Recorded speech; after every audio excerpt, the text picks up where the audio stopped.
Já abriram, pessoal? 1 Pedro capítulo 4, versículo 12, diz assim: amados, não estranheis a ardente prova que vem sobre vós, para vos tentar, como se coisa estranha vos acontecesse.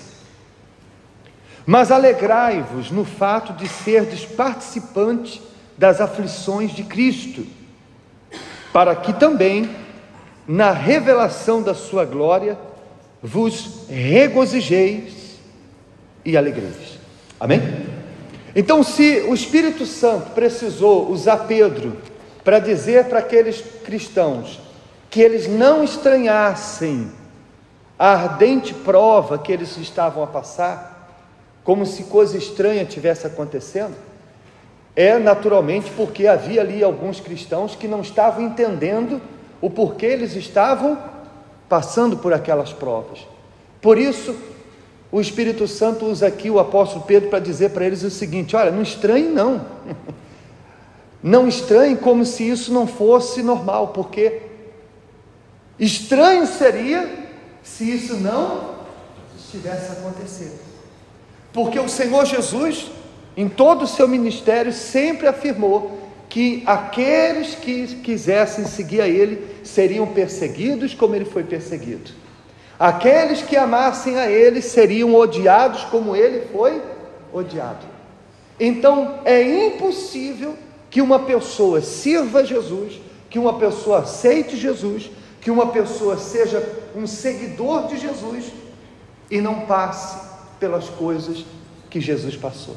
É impossível, porque a partir do momento que você passa a agradar a Deus, você se torna uma ameaça para o mundo. O mundo passa a te odiar. Então, por exemplo, você aceita o Senhor Jesus como seu único Senhor e Salvador.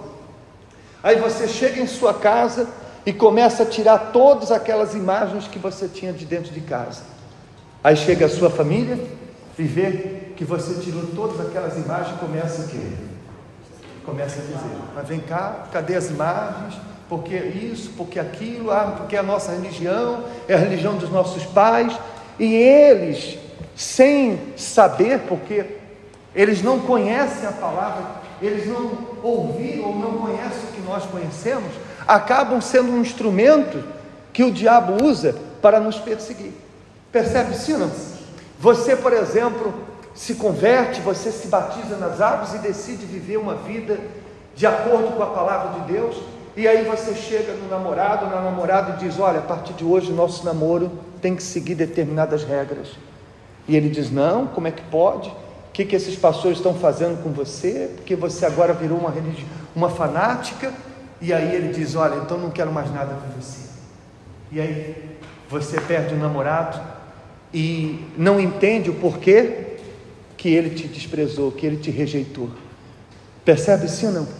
Você começa a priorizar a sua vida espiritual, e aí você, num domingo de manhã, quer vir buscar o Espírito Santo, mas a sua família quer ver você em casa com eles.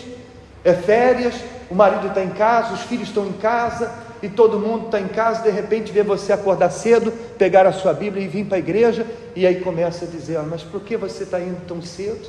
Você já foi essa semana, por que você está indo de novo? E aí começam as críticas. Então é impossível você fazer a vontade de Deus e não contrariar a vontade dos amigos, e não contrariar o que é normal neste mundo. Então você chega lá no seu trabalho, há ali um complô, há ali uma certa situação em que eles pedem que você minta como eles também vão mentir, e aí você diz: não, eu não posso mentir, não conte comigo. Pronto, você já vira uma ameaça, e eles começam a fazer de tudo para perseguir você por causa daquilo. Entende sim ou não? Então é normal, é extremamente normal, que quanto mais você agrada a Deus, mais lutas você venha o quê? Passar. Então por isso, quando essas lutas acontecem, quando essas perseguições acontecem, quando essas tribulações acontecem, não é de você se estranhar, pelo contrário, você tem que enxergar essas lutas, essas perseguições, essas tribulações como uma coisa normal. Afinal de contas, Jesus disse o quê?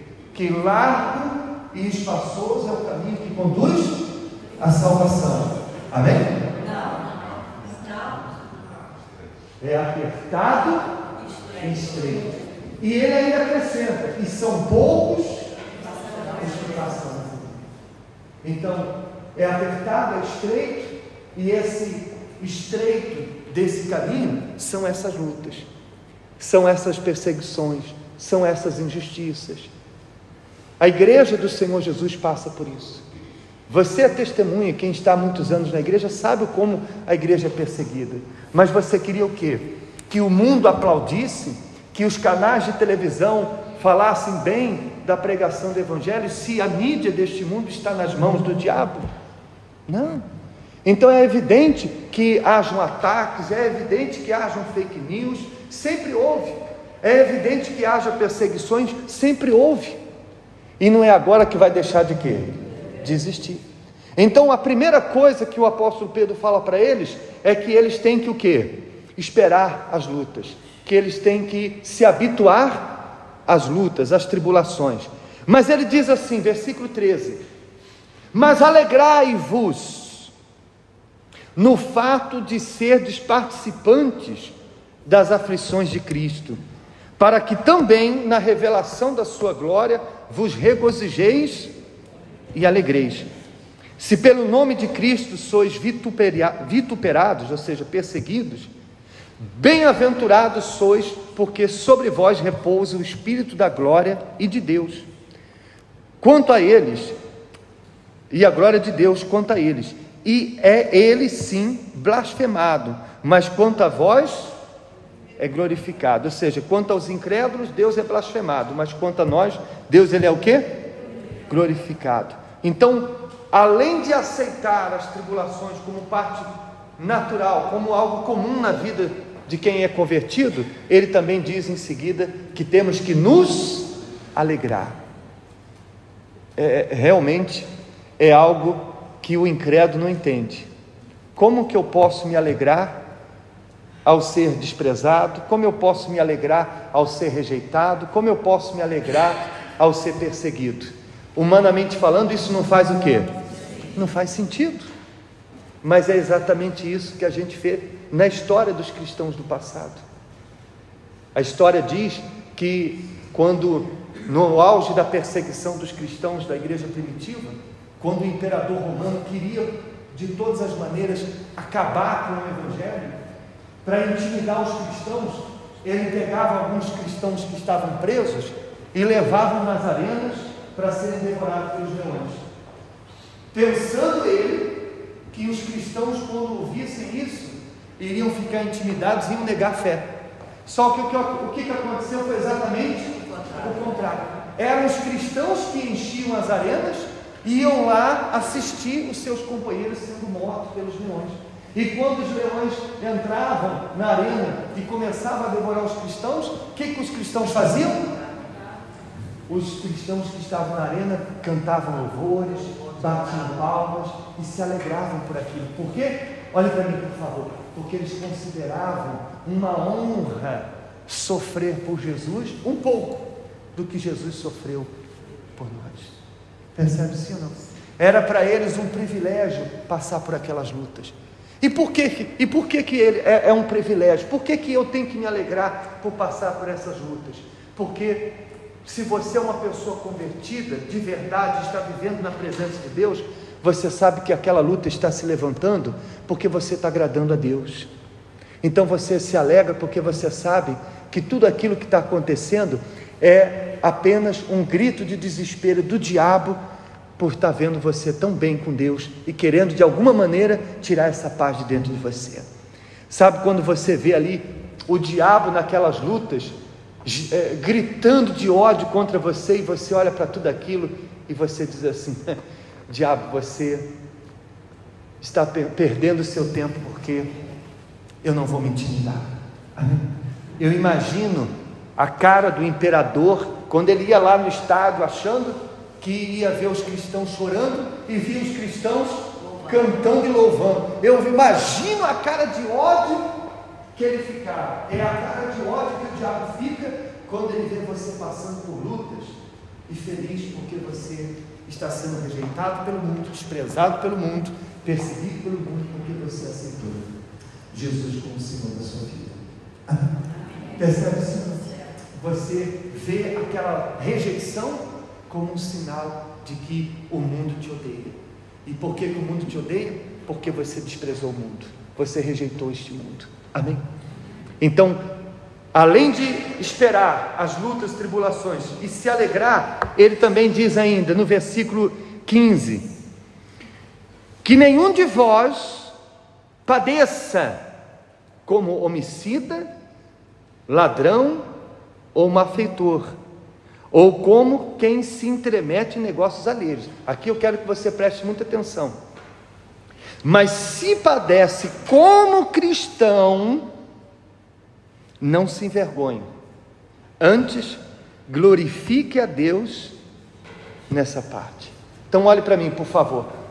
Eu não posso estranhar as lutas e perseguições, tenho que me alegrar com elas, mas aqui o apóstolo Pedro faz um alerta muito importante. Mas você tem que avaliar se você está padecendo como cristão ou como malfeitor, porque há certas lutas, há certos desprezos, há certas perseguições que Deus não tem nada a ver com isso. Então há pessoas que estão passando por lutas porque erraram, agiram incorretamente. Há pessoas, por exemplo, que confiaram em quem não devia confiar e foi enganado. Deus não tem nada a ver com isso. Há pessoas que, por exemplo, estavam no lugar onde não devia estar, estavam na companhia de pessoas que não deviam estar, e as coisas aconteceram, os problemas aconteceram. Então ela não está padecendo por ser cristão, ela está padecendo por causa dos seus erros. Então não há nenhum benefício nessa luta, ao não ser o fato de que ela pode aprender e nunca mais voltar a errar. Mas não é como quando você padece por causa da sua fé em Jesus.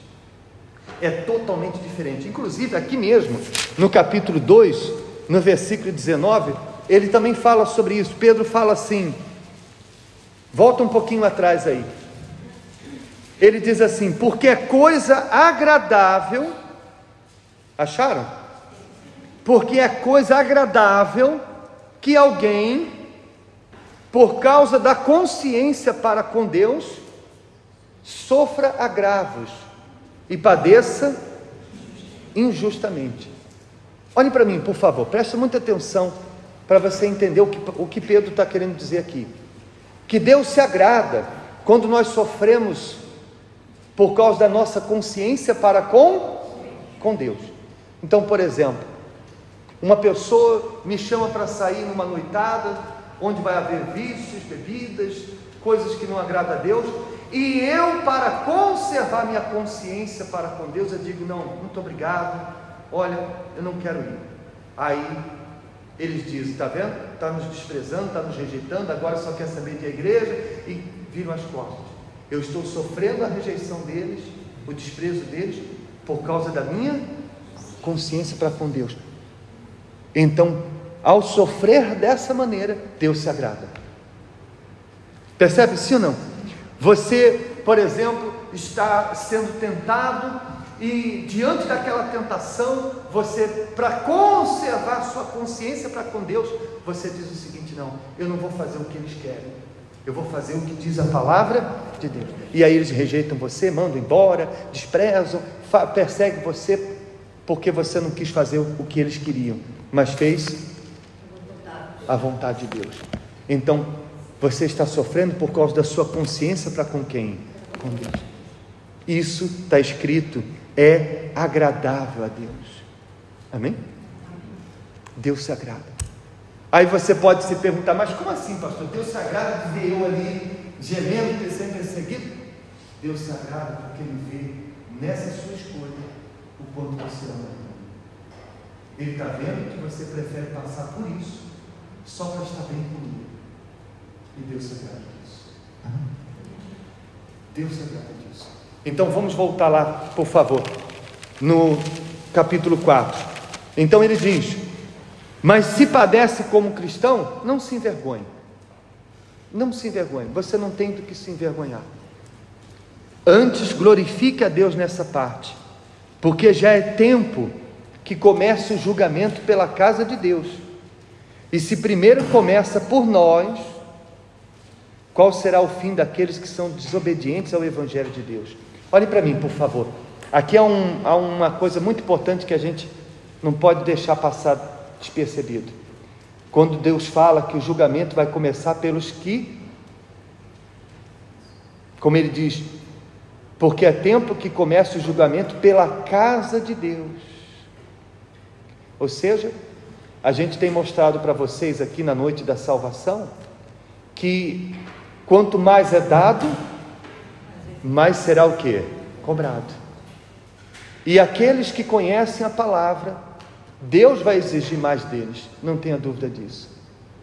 Então aqui um alerta muito importante para aquelas pessoas que estão dentro da igreja, que brincam com as coisas de Deus, ouve, sabe o que tem que fazer, nunca faz, não se comprometem com Deus, não se apegam com Deus, estão sempre a viver um evangelho de qualquer maneira, de maneira relaxada. Cuidado, porque o julgamento de Deus vai começar pelos que são da onde?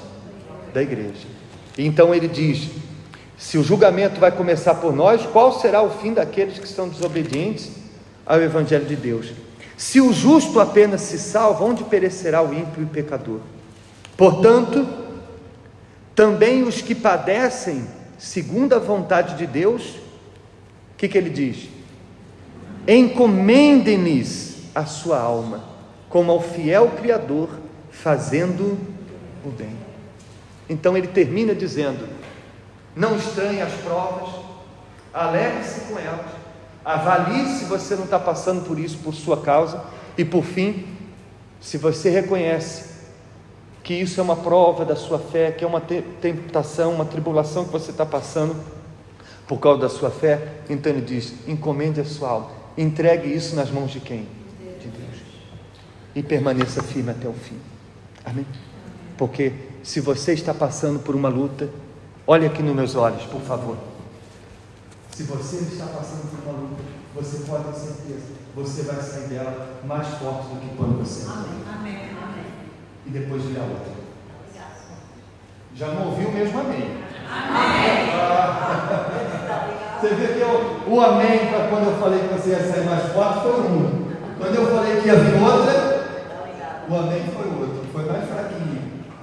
Você de repente pensa assim, eu nem saí de uma, o pastor já estava me preparando. É assim, pessoal. É assim. E a cada luta você vai amadurecendo, porque conhecimento é uma coisa, amadurecimento só é possível através das lutas. Entenda uma coisa, você pode estar anos na igreja, conhecer a Bíblia de capa a capa, mas a sua maturidade espiritual não vai vir nos anos de igreja e nem no conhecimento bíblico que você tem, mas a maturidade espiritual vem das lutas que você passa, das provações, das tribulações. Há pessoas que estão na igreja há pouquinho tempo, mas elas já passaram por tantas lutas, por tantas provas nesse pouquinho tempo que elas têm de igreja, que quando a gente conversa com elas, a gente vê um nível de maturidade espiritual muito maior do que muitos que nasceram, cresceram na igreja.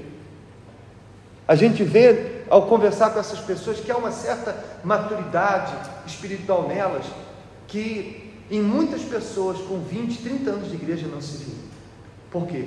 Porque as lutas nos amadurecem. É o que acontece, por exemplo, quando você pega uma criança que foi criada com tudo nas mãos, né? Que teve tudo de mãos beijadas, e você compara com uma criança da mesma idade, que trabalhou desde pequeno, que sempre teve tudo que os pais deram, mas sempre com sacrifício, sempre com esforço também por parte deles. Coloque-se as duas crianças para enfrentar o mesmo problema e você vê logo o quê? Uma diferença. Então assim também tem um cristão almofadinha, Betinho, que nunca passou por nada e quando passa estranha, e existe o cristão raiz, é aquele cristão casca grossa, aquele que já passou por tanta coisa, por tanta tempestade, que não é qualquer chuvinha que balança. Então Deus quer pessoas firmes, porque, pessoal, o mundo não vai melhorar.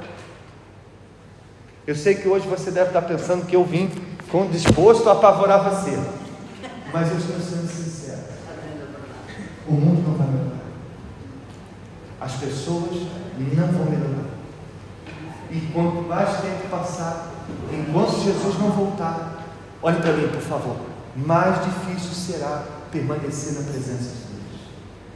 Eu posso dizer isso para você, porque nesses anos, você que está há mais de 25 anos na igreja pode concordar comigo. O número de pessoas que você vê chegar à igreja pela primeira vez não é mais o mesmo que você via chegar há muitos anos atrás. E não só isso, mas o número de pessoas que abandonam a Deus por qualquer coisa hoje é muito maior do que no passado. E isso está ficando cada vez. Então, a qualidade do cristianismo está piorando, a qualidade do ser humano está piorando, a qualidade do mundo, os próprios cientistas, os próprios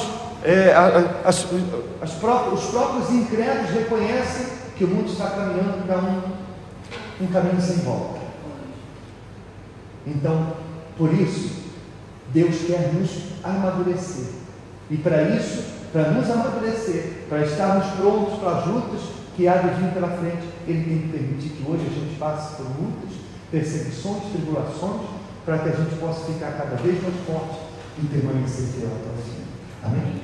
Bom seria se Ele viesse hoje e já nos levasse embora logo, mas ainda há, de repente, algo que ainda precisa acontecer. Há ainda almas que precisam se converter, e por isso, você que quer estar salvo no dia que Ele voltar, permaneça firme até o fim. Não importa o tamanho da luta que você tenha passado, o tamanho da luta não faz diferença. Quando você está bem com Deus, você pode passar por uma luta enorme, isso não faz diferença. Mas quando você não está bem com Deus, um ventinho de nada já derruba você. Então, não se preocupe com o tamanho das lutas, se preocupe em estar bem com Deus. Porque se você estiver bem com Deus, o tamanho das lutas que você vai passar não faz diferença. Amém? Amém. Fiquem de pé, por favor. Quando eu tentado for me amparar,